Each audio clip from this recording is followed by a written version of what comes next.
결국 나와버렸습니다. 지옥 10 이후의 다음 단계가. 새로운 패턴들을 가지고 등장하여 개인적으로는 피통만 늘린 이전의 지옥보다는 좋았지만 여전히 시간 끌기 정도의 퀄리티로 느껴져서 아쉽습니다. 그래도 나왔으니 해야겠죠? 이번 영상은 기록갱신처럼 바짝 조여오는 목표보다는 지옥 15까지 나아갈 등반의 목적으로 알아보겠습니다. 대공동은 첫 번째 방에 변화가 생겼습니다. 두 번째 웨이브와 세 번째 웨이브에 사슬을 거는 영혼 지배자가 나타납니다. 스폰 장소는 잡몹들의 중앙에 스폰되는데 먼저 처리해주지 않으면 놀 워로드가 움직이지 않아 잡몹 처리에 시간이 소모됩니다. 그러니 싹쓸바람이나 바람 유탄으로 영혼 지배자를 처리함과 동시에 잡몹을 모아서 잡아주도록 합시다. 두 번째 방입니다.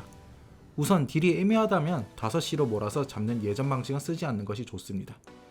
1브레이크 이전에 잡몹이 나오지 않아 버프가 없으니 이 구간에서 딜이 안 나오거든요. 그러니 독장판을 피할 수 있는 중앙에서 상대하도록 합시다.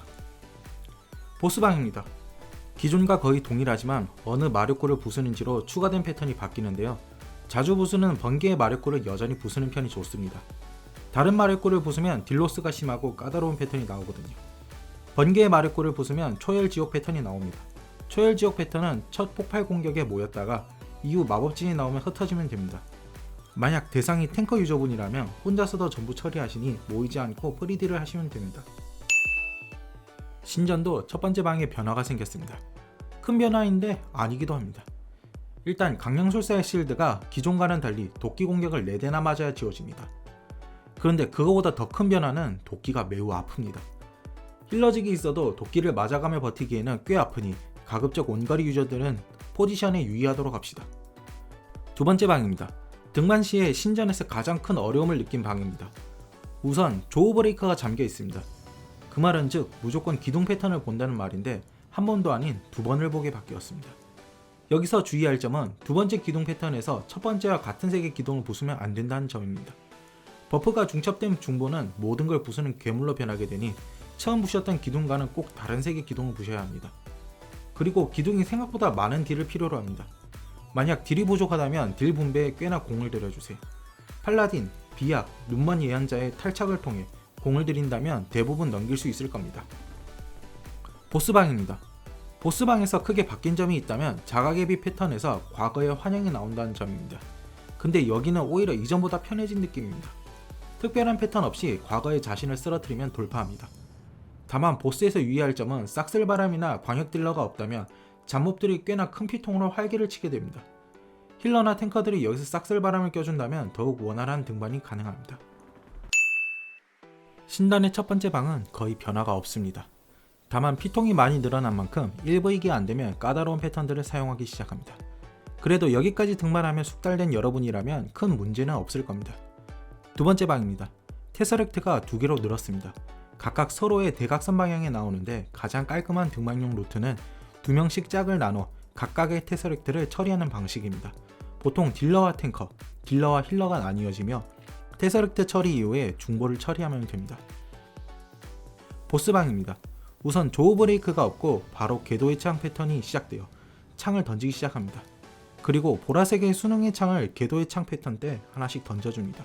이 수능의 창은 궤도의 창을 초기화시키는 기능이 있어 아무 타이밍에 던지면 파티가 전멸하는 불상사를 보게 됩니다. 그럼 이 창은 언제 던져야 하는가? 바로 보스가 브레이크에 걸린 시점에 던져야 합니다. 수능의 창을 던지게 되면 이후 연호 패턴에서 재단의 방어력이 약해집니다. 정확한 효과는 사실 밝혀진 바 없고 확인하기 힘든 상황이라 이게 맞는지는 잘 모르겠지만 어느 정도 체감은 됩니다. 자, 여기서 연호 패턴이 등반의 어려움 중 하나입니다. 이제 궁비궁의 브레이크가 안 통하게 됐습니다. 우리는 정직하게 재단을 부셔야 하는데 꽤 단단합니다.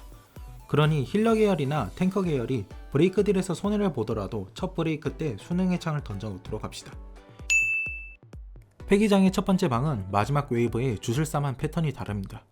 견습 주술사를 소환하는 패턴이 추가되는데요. 어차피 이쪽 방에서 다들 싹쓸바람을 채용하실 텐데 그러면 모아서 한 번에 잡아주시면 됩니다. 등반 시에 딜이 애매하여 2브레이크 초과로 주술사의 브레이크를 많이 봐야 하는 상황이라면 인내의 토템 쪽으로 싹쓸바람을 유도하며 함께 부셔줍시다. 토템을 부순과 동시에 주술사가 브레이크 상태가 되며 시간 지체의 큰 원인을 제공하는 주술사의 방어 버퍼를 대비할 수 있습니다. 두 번째 방입니다. 오거의 패턴은 동일합니다. 다만 기믹들이 추가되었는데요. 1페이지 오거를 처리 후에 주변 바닥에 독장판이 뿌려집니다. 그리고 낙석 패턴이 추가되었고 랜덤으로 2명이 지정되어 바위가 떨어집니다. 여기서 이 바위를 이용할 수도 있고 처리할 수도 있습니다. 이용을 선택한다면 떨어진 바위에 충돌시켜 브레이크 상태를 만들 수 있습니다. 다만 이 경우에는 분신으로 소환된 오거가 브레이크 상태의 본체와 충돌 시에 전처럼 사라지지 않으니 분신의 방해를 받으며 진행해야 합니다. 바위를 처리한다는 선택을 한다면 지목된 유저들이 충돌하는 경로를 피해 바위를 유도하고 기존과 동일하게 분신과 충돌시키면 됩니다. 그러나 등반 시에 무엇보다 유의할 점은 풍차 돌리기입니다. 맞으면 정말 아픕니다. 말 그대로 파티가 갈려나가니 가급적 피할 수 있도록 합시다. 보스방입니다. 2번 말하겠습니다. 보스방입니다. 2번 말한 이유는 이곳이 폐기장 등반을 진정한 지옥으로 만들며 모두를 경악시키는 곳이기 때문입니다. 마음의 준비를 하고 들어갑시다. 우선 보스의 패턴이 강화되었습니다. 독성 파도가 3갈래로 강화되었으며 2페이지 진입 후에는 6갈래로 갈라집니다. 그리고 피가 50%가 되면 워터파크가 시작됩니다. 보스가 중앙에서 시전을 시작하며 맵을 가르는 직선 파도가 발동됩니다. 맞으면 독중독은 물론 밀려나며 데미지를 입게 되니 원거리는 최대한 피해가며 포지션을 잡고 근거리는 궁을 쓰면서 최대한 안전하게 패턴이 끝나길 기다리세요. 근거리 화이팅입니다. 이후에도 따로 시전 모션이 없이 계속 워터파크가 진행되나 보스가 시전할 때보다는 파도가 덜 몰아치니 그나마 위안 삼아 딜을 넣도록 합시다. 자, 그렇다면 정화조는 어떻게 운영해야 하는가? 제가 제일 추천하는 방법은 우선은 켜지 않는 방법입니다. 2-3개를 켜서 슬라임이 나타나는 방향을 최소화하여 딜타임을 안정적으로 가져가는 이전의 방식은 독이 즐비하는 워터파크에 있어서 큰 메리트가 못 됩니다. 게다가 우린 등반이 목적입니다. 그래서 가장 안정적인 방법으로 각자의 슬라임 위치를 지정한 뒤에 슬라임 소환은 각자 처리하고 독중첩이 10이 넘어가는 사람이 있다면 정화조를 켜주고 탱커의 도발을 이용하여 옆자리로 이동하는 방식을 구사하는 것이 가장 안정적인 등반이 될 수 있습니다.